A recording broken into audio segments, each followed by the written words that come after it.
Welcome to the Meaningful Work Matters podcast. I'm your host, Andrew Soren, founder of Eudaimonic by Design. On this podcast, we'll dive into the world of meaningful work, explore its complexities, and examine its impact on people and the organizations they're a part of. Each episode features insightful conversations with cutting-edge experts who are successfully navigating the challenges of meaningful work. We hope to offer you ideas, frameworks, and tools to unlock potential and design work that's fulfilling, impactful, and supports everyone's well-being.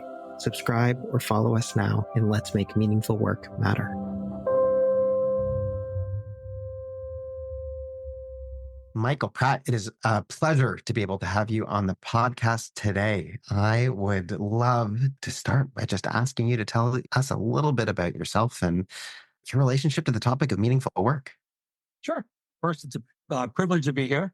I am the O'Connor Family Professor here at the Carroll School of Management at Boston College. I've been bumping around, the area of meaningful work now for 20 plus years, I think. I actually started with the study of firefighters, and I found out that a lot of work on meaningful work was how we figured out what work meant to us. And I found that firefighters really were interested in what they thought work meant to other people. So if I thought you were motivated to be a firefighter for the right reasons, if you had heart, I trusted you. If you were like a little too into fire, I was more ambivalent towards you. But if you're here for the paycheck, I didn't trust you. So it was pretty much, they were trying to figure out what work meant for other people. And since then, I've been doing a fair amount of work here and there. You asked what makes my work meaningful. It's a lovely question. It was nice to have the opportunity to think about it. And I came up with my top 5. I love it. Mentoring students of all ages, building community, doing research that tackles big, messy questions in the world, traveling, which I did not realize that professors did before I became a professor. And writing. I really love to write. So those are my top 5. As we dive into this conversation further, I feel like some of your first of all, it seems like you're somebody who likes to catalog things. That's one thing that I've noticed about your work. But also I hear different pieces of what you've just described as what makes your work meaningful, and some of your catalog of what meaningful work actually is. And so that's lovely. I'm excited to be able to hear more as we dive in.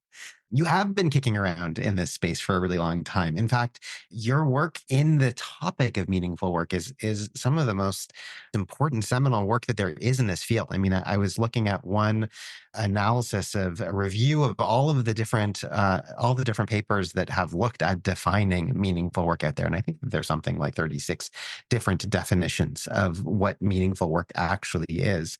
And yours, which, I know that you did with Ashforth back in 2003, is perhaps one of the most widely cited definitions used by researchers around meaningful work. How do you define what meaningful work is?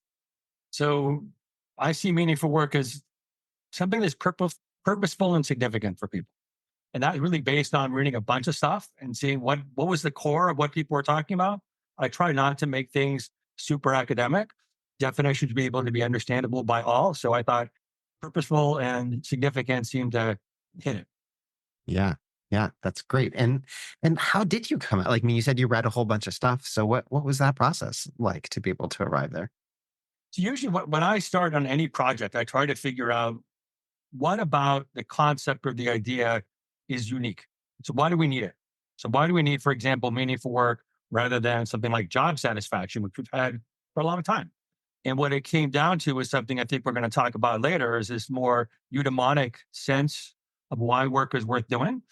I thought at the time, the purposeful, I just kind of taking a step back. Some people think purposefulness is a path to meaningfulness. So I kind of started using work that is important and worthwhile. And in fact, I think your paper, actually, that's how you define our definition. That's how you definition. So I thought that was lovely because that's essentially where I'm at right now. So okay, good.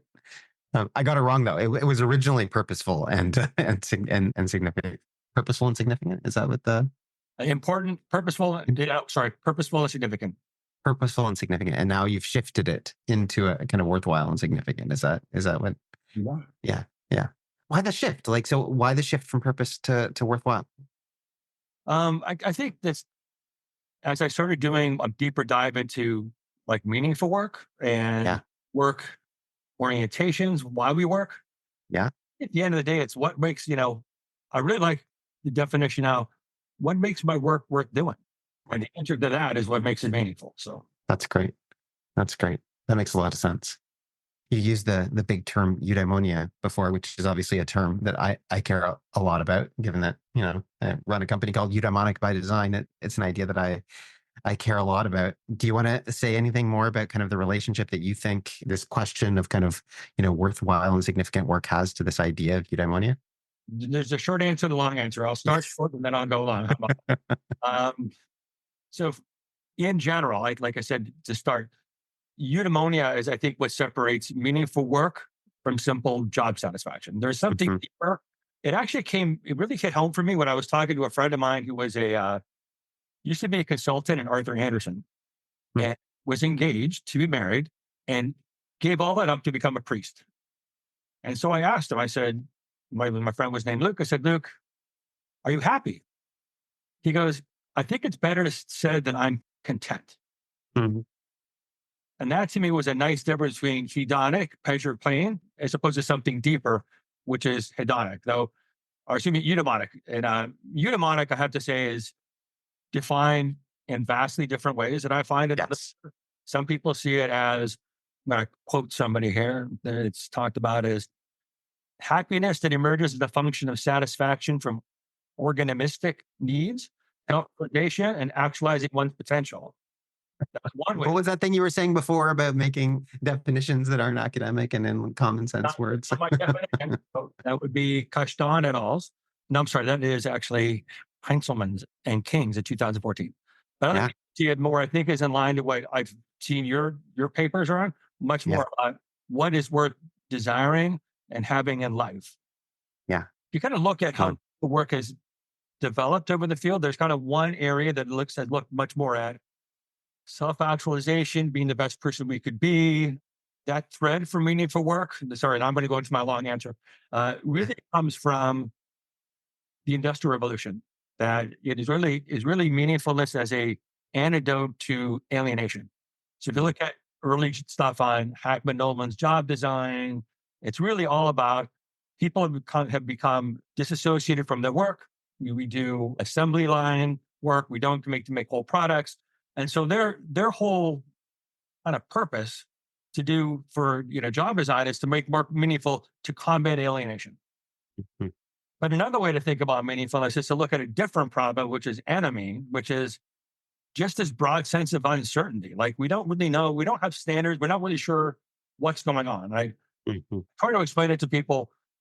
When somebody asks you if you had a good day, can you answer that? If you can't, it's because it's hard to know what is a good day for a professor. When Mhm. my grandfather did things with his hands, he could have fixed 5 windows, 3 cars, and that's it. He could kind of say that's a good day. But it's harder, especially with some of our work, to say, well, what is a good day? Is it putting out fires? Is it writing a paper? Is it going to class? And so, as we live really in an age of a lot of uncertainty and turmoil, and so another thing that meaningful work can do is to provide a justification or an account about what makes work meaningful, and that kind of fits that's kind of second definition, and that it also, what I like about that definition is it gets meaningful work out of people's heads. I think a lot of the early work was much more about meaningful work, just how, if I think it's meaningful, but it's embedded in cultures and institutions and other people around us that all influence how we make sense of our work. So, Mhm. all right. So there was the It's too long answer for your very short. no, it's a really great answer. You talked about the fact that I'm kind of more on that second wave, or you could say, I guess, the Aristotelian perspective of eudaimonia. So, these are questions that have been asked for thousands and thousands of years in all sorts of different contexts. I mean, I'll talk about Aristotle, but I equally be talking about ikigai, or I could talk about Ren, or I could talk about Ubuntu. Like, I mean, I think there's lots of different ways in which very similar ideas show up cross culturally around the world in different religions and different sociocultural traditions. It's very interesting. But, for Aristotle, it really was in some ways, a life evaluation question. It was what does make life worth living? And that distinction between, sometimes the hard work that's required to do the right thing, the hard work that's required to be ethical, to pursue excellence, to bring the best of yourself into any given situation, often that's not fun. Often it's not pleasurable. Often it doesn't even feel like you're succeeding in any given day. But the practice of doing that day in and day out, the practice of trying to potentiate the best of yourself is the thing that he would have talked about as what it means to flourish. That's really what I guess the best, if one had to find a translation for eudaimonia, and it's really hard to do, which is why we keep using this impossible term. That's kind of what it means. This, I mean, you is good, and daimon is like this spirit that lives within all of us. So how do I potentiate this good spirit that potentially lives within me to do something important, purposeful, worthwhile, significant in the world? And it's interesting. I think that the way in which what we're going to be talking about next, which is work orientations, the way that you've really dug into some of those work orientations would probably sit very well with Aristotle in terms of that potentiation can happen. So maybe let's go there. Let's talk to us. What is a work orientation? That's something that you've been really working to catalog. Yeah. So work orientations is essentially your internalized evaluations of what makes work worth doing. It's something that I believe, it's internalized, you believe it, about my work that I said, yeah, this is what makes my work worth doing. That's it. And there's a lot of different answers to that question. I think, well, we'll talk about this. In some way, I think we get trapped is to thinking there's just one right way to answer that question. I'm going to start with a story before we get into my orientations. That is, Yeah. but an MBA student, 2008, the market is crashing. As an evening MBA student who comes up to me after class and says, Professor Pratt, I think I'm going to quit my job. And I said, hopefully nothing I said. They go, no. He goes, no, I've been thinking about what we were talking about in class. I don't love my work. I'm not passionate about it. I think I should quit. And I'm like, I think you should think about that a little bit more. There's a lot of reasons why people may work, and all very justifiable reasons why people work. I also said it's 2008, and this is probably not the best time to be quitting your job. But what you to me, at the time, Steve Jobs was everywhere, right? Passion, love what you do. If you love what you do, it's not work, and all that kind of stuff. And there was a really kind of big cultural push for love what you do, and that is a work orientation. That's actually one that we found as we were looking through, and actually that kind of popped out of a factor analysis we did. We looked at a bunch of questions about, as you know, there's a ton of ways to measure meaningful work, and we try to figure out, well, what's underlying them. And so we found the following. First, there is a utilitarian perspective. I work because I want to provide for something outside of work. Good example of that is my grandfather, who lived during the Depression era. He took a lot of pride in work because he could put food on the table. Actually, stop right there. I could put Right food. there. Yeah. That was meaningful to him.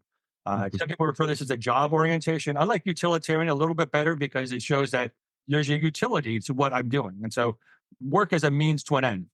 I don't like it as an end of itself. Mhm.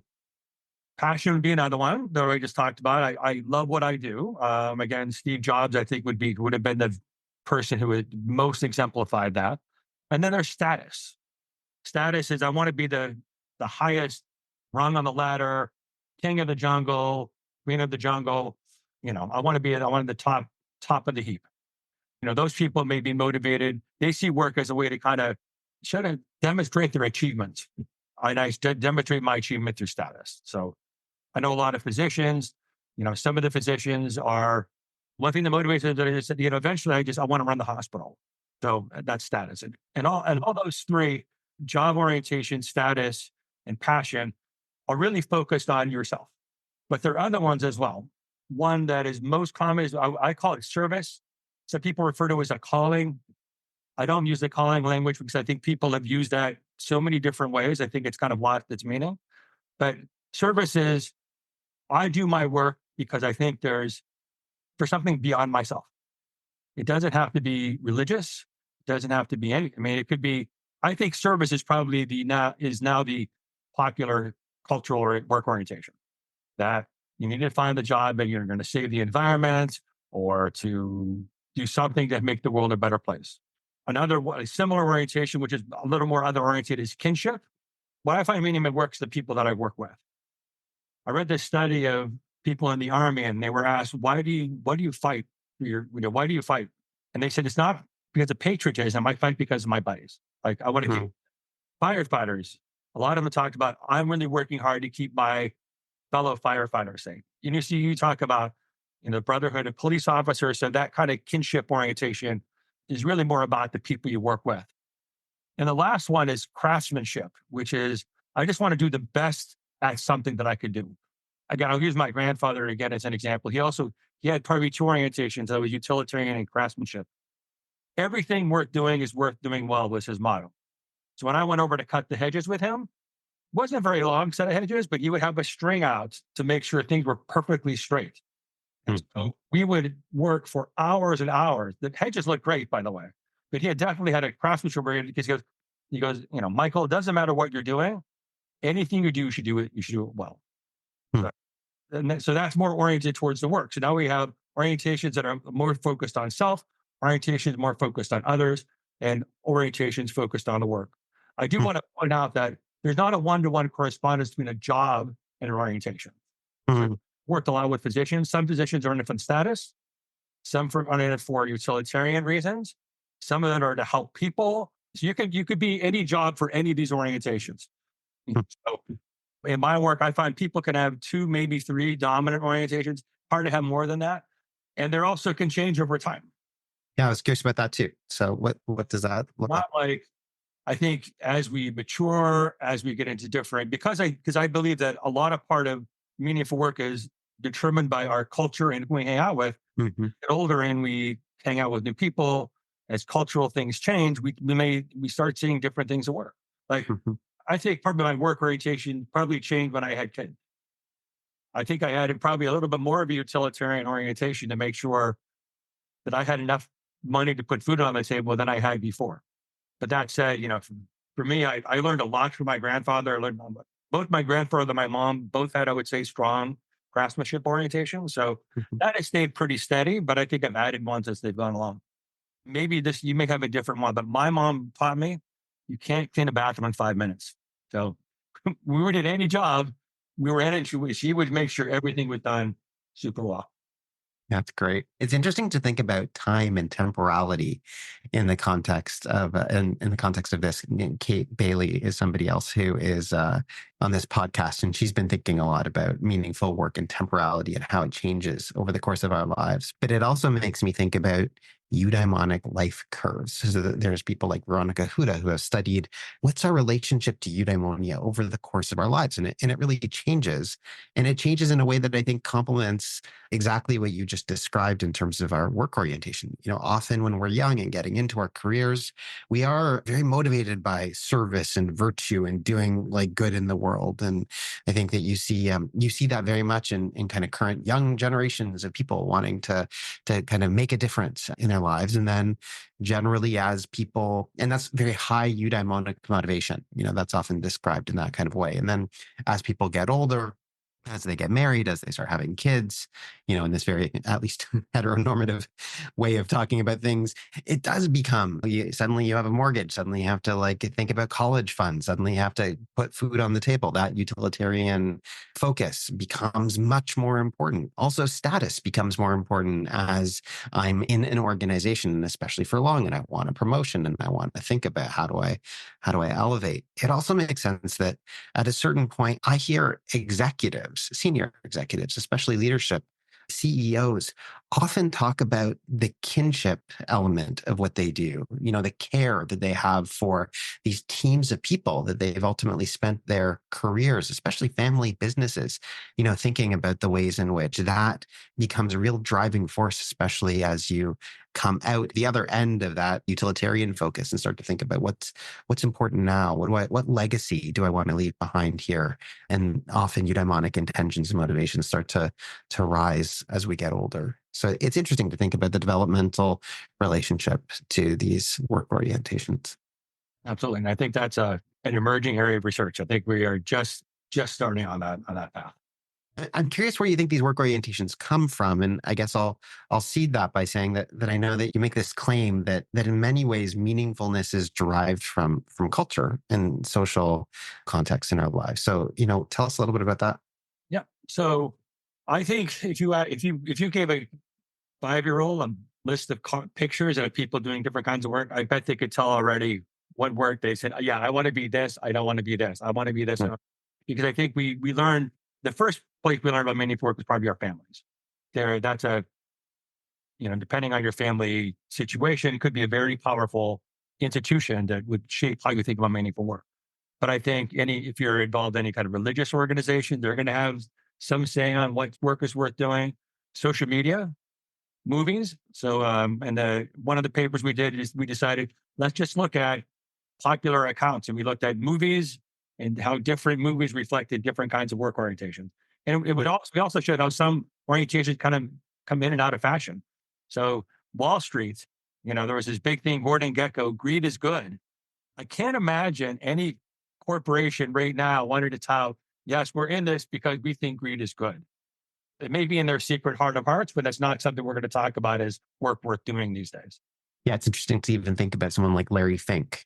The difference between, BlackRock, one of the biggest investment institutions in the world, the shift from, maximizing shareholder investment and greed and, like that, to if you're not ultimately focused on sustainability, if you're not focused on environmental, social and governance metrics, if you're not thinking about the purpose of your organization, you're missing the point. And mostly that's because those are the things that are going to have the highest return on investment in the future. Like it's an interesting relationship in some ways. If you care about greed, then you want to do the right thing because your company's just not going to survive. That's an interesting interlay. Yeah, Hmm. interesting shift. We'll see. Yeah. We'll see how genuine it is. But yes, Yeah. it's certainly out there. I think that's been underappreciated in the meaningful work literature, the cultural kind of sources. It's the water we swim in. So how could it not influence how we think about work? Absolutely. You've got one model that talks a lot about the different ways in which culture and work orientation work. So it's not necessarily just a single direction where like culture influences work orientation. Do you want to talk a little bit about that? Yeah. So there's three ways that we could think about it. One of the most, probably the earliest and maybe one of the most popular one is a push notion that we pick up meaningful work because our institutions kind of tell us what's meaningful. And we may not even realize it. It could be largely unconscious, but we essentially adopt things that we learn in the environment. But the reason we push because they get pushed upon us and they become embedded in how we think about things. Through socialization, training, exposure to different sources of information, et cetera. Another way, though, is there is sometimes that view of the relation between culture and work orientation is pretty passive on the human side. It's like, oh yeah, we're just kind of these open receptacles, and people pour in a cultural orientation, and that's it. But there are times we actively seek things out. It could be certain parts of our lives, it could be part of our personality, but there are sometimes I'm looking for something in my life, and so I may seek out why is my work worth doing, and so then I may latch on to work orientation more from a pull factor.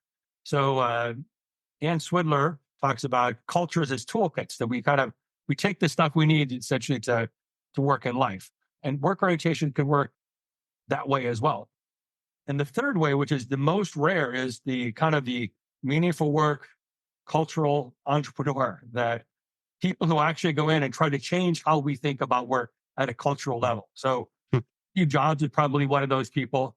I'm not sure if you heard about the FIRE movement, No? financial investment, retire early.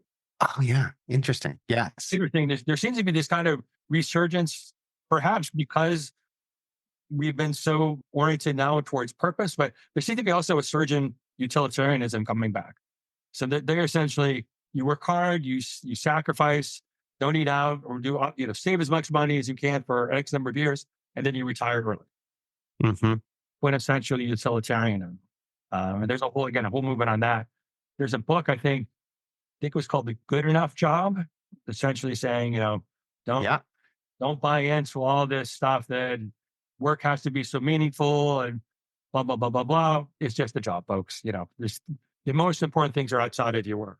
That's right. Yeah, no, that the good enough job. That's right. Reclaiming life from work. It just came out this year. I think that it's Simone Stoltzoff is the author of that one. So it's interesting for me now that when you see it, you could see some people actually literally trying to influence how we think about work at a cultural level. So those are our Mhm, movers. So we have mhm. push, where we just kind of accept them.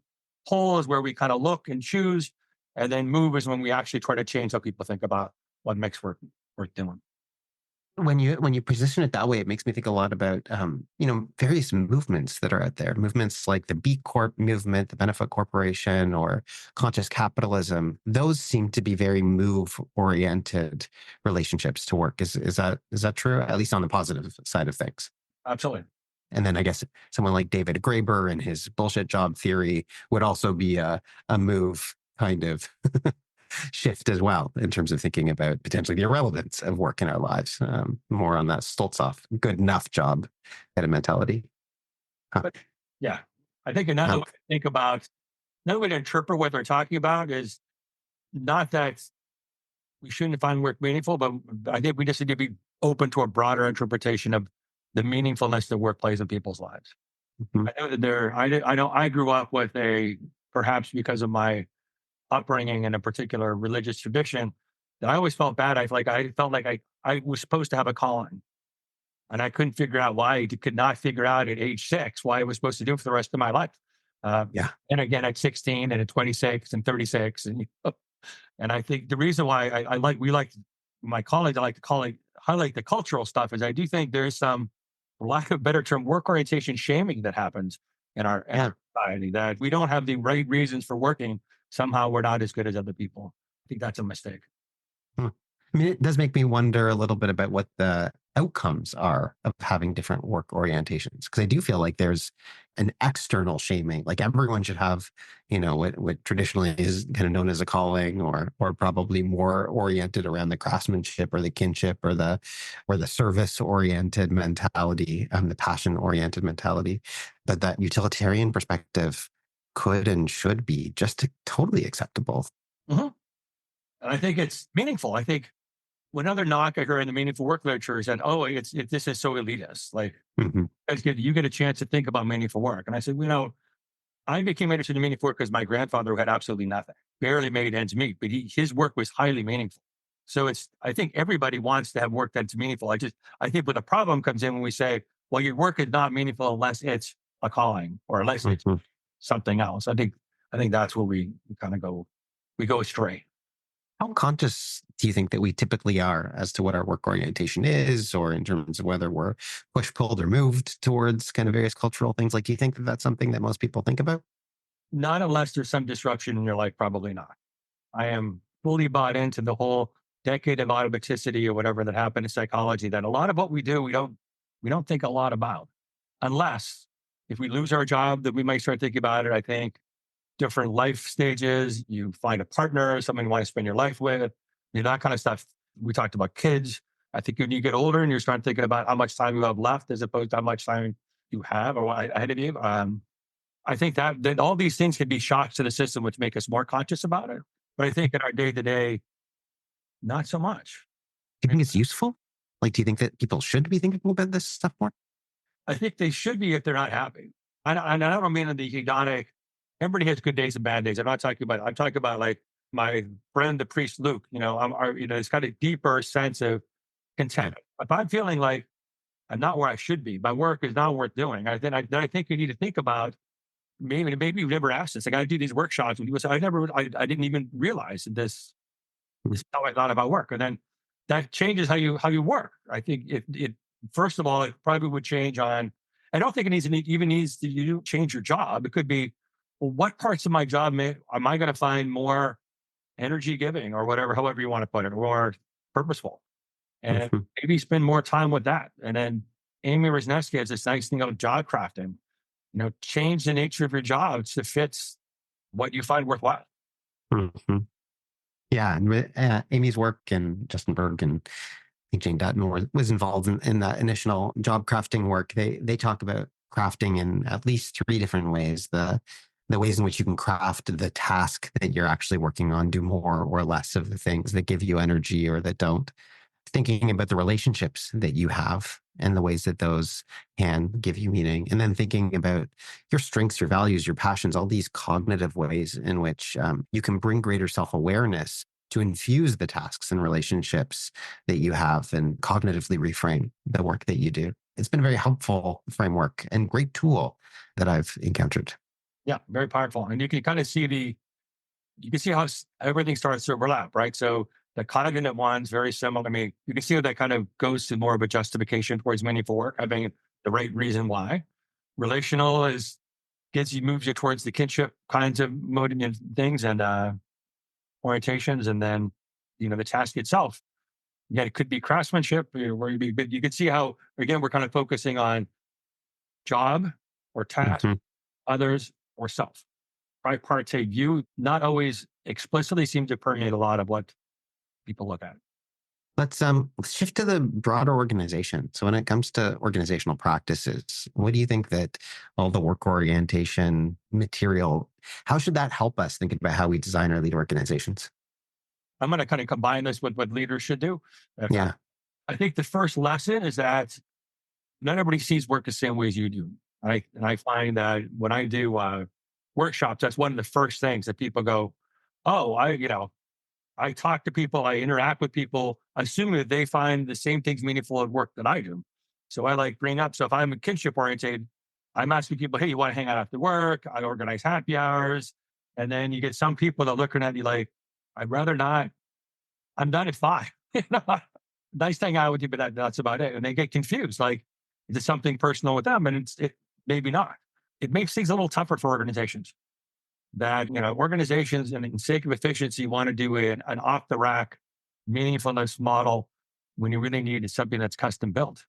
And so a lot of things when I talk about people who are designing organizations, people who are leading organizations is, do you have things in organizations that will appeal to all people of all different kinds of orientation? And if you, and ideally, can you actually find out what different people in your people you work with, what their orientations are? Then help them achieve those things. Again, so if you have a kinship oriented person, not the person you want to be putting in solo projects. Well, how can we take advantage if you're utilitarian oriented? Help them realize, yeah, at organizations, we do this, this, and this to kind of supplement your income. Or status, how can what are the programs we have that help you learn and that you can move up in the organization? So you could do that with any orientation. And my thing is the first step is looking at what you have and what would appeal to people with different orientations. And then the second thing is if something's missing, can you create a practice that would actually appeal to these people? Because people look at things very, very differently. Would you recommend hiring for work orientation? Probably not. I think that might be dangerous for a company. Because one, because I think we said before, your work orientation can change. So that, I mean, it's at a very basic level, you're not allowing people to grow and change. That's not a good thing. I said, and I also think, in general, I mean, and I think there's been a little bit of work on this. I tend to believe that probably people with different orientations working together is probably going to be a pretty important source of diversity. Mhm. And so I think try to say we only want service, or even sort of service oriented people in our work. That organization may have people who burn out really fast because everybody's service oriented. Everybody's trying to do helping others. And we're probably going to rev each other up. And so we all become hyper service oriented and then we all burn out. That's probably not. I like that framing of it. I mean, there's really interesting research by Jay Kim on passion exploitation and the ways in which, if you have too much passion for your job, in some ways it opens you up to the possibility of exploitation, both yourself and then other people's perspectives around you. Like you literally walk into job interviews expecting to be paid less or to work harder. You get into situations where people see, oh, if this person is deeply passionate, we should give them more work. It's this kind of interesting and ironic way of almost flipping the passion in quite detrimental ways to somebody's, mental health and also physical health, because it can have all sorts of repercussions in terms of people's satisfaction with their work, people's life regret, people's negative affect, the amount of stress one has on the job, ultimately burnout, as you just described.